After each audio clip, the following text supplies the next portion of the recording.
कहते ना एक बार माता पार्वती ने कहा महादेव एक मंदिर महल वगैरह मेरा भी बनवा दो आप। तो शंकर भगवान ने महल बनवा दिया और महल बना स्वर्ण का, सोने का। शंकर जी ने कहा ये विश्वकर्मा जी ने महल बना दिया, जाओ रहो। तो पार्वती माता कह रही है पहले तो पूजा कराऊंगी। क्या कराएंगे? पहले पूजा करवाएंगे, वास्तु पूजा होगी तभी तो घर में रहेंगे। शंकर जी ने कहा मैं ईशान हूं, सारी दिशाएं मुझसे प्रकट होती है। कितनी दिशाएं हैं? क्यों जी? 4 है? 10 है? ये बात, मैं ईशान हूं, सभी दिशाएं मुझसे प्रकट होती है। 4 तो ये दिशाएं हो गई, 4 कोण हो गए, कितने हो गए? 8, और एक अधो और एक उधर, 10। शंकर जी कहने सभी मुझसे प्रकट हुए, हमें पूजा करवाने की आवश्यकता ही नहीं है। बोले नहीं पूजा तो कराएंगे। ठीक है देवी करवा ले पूजा। पंडित जी को बुलाया। अब पंडित जी ने 3 दिन तक वास्तु अनुष्ठान किया।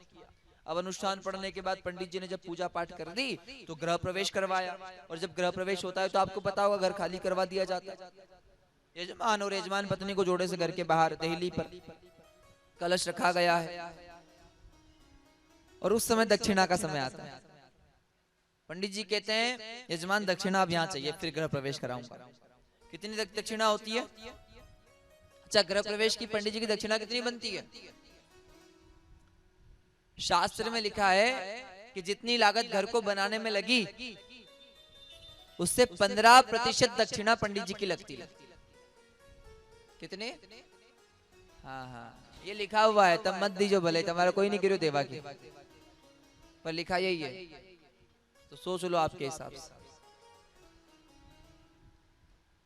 हर हर तो 15% नहीं दो तो 5%, 5 नहीं तो 1% ही मत दो, पर सम्मान तो दो। तो यहाँ बड़ा सुंदर रावण महाराज ये पंडित जी को आए हैं पूजा करवाने। तो पार्वती माता के सामने कह रहे भैया हमारी दक्षिणा। शंकर जी ने कहा मांग लो ना, जय क्या चाहिए आप? बोले चाहिए तो बहुत कुछ था पर कुछ भी दे दो। बोले नहीं हमारे यहाँ से तो जो मांगा जाता है शुद्ध दिया जाता है, आप तो मांग लो। बोले नहीं नहीं रहने दो। बोले नहीं मांगो आप तो। शंकर जी ने कहा हम दे देंगे, आप मांग लो। तो पंडित जी कह रहे हैं बात यह है कि ये घर ही अच्छा लग रहा है, जो घर बनाया आपने बहुत अच्छा लग रहा है, ये दे सकते हो? शंकर ने कहा बिल्कुल दे सकते हैं, रखो, आपको अर्पण कर दिया। आप कहाँ रहोगे? बोले हम तो वहीं कैलाश पर्वत पर रह लेंगे। और गृह प्रवेश करना था, घर में महाराज जाना था, और वही घर महाराज पंडित जी को दे दिया और पार्वती माता को लेकर भगवान केदारनाथ पधार गए महाराज। बोले शंकर भगवान की। शिव समान दाता। पार्वती मैया की आंखों में आंसू आ गए। कहा था पंडित जी आपने मेरे साथ अच्छा नहीं किया, आपका सर्वस्व नाश हो जाएगा। और फिर बाद में उन्हीं के वंश में रावण हुआ और सर्वस्व उसका फिर नाश हो गया। किसी की संपत्ति हड़प करके महाराज आप सुखी नहीं रह सकते हो। किसी के साथ बेईमानी करके आप सुखी नहीं रह सकते। 4 दिन आप सोचोगे कि ठीक है, पर हिसाब सबका बराबर होता है।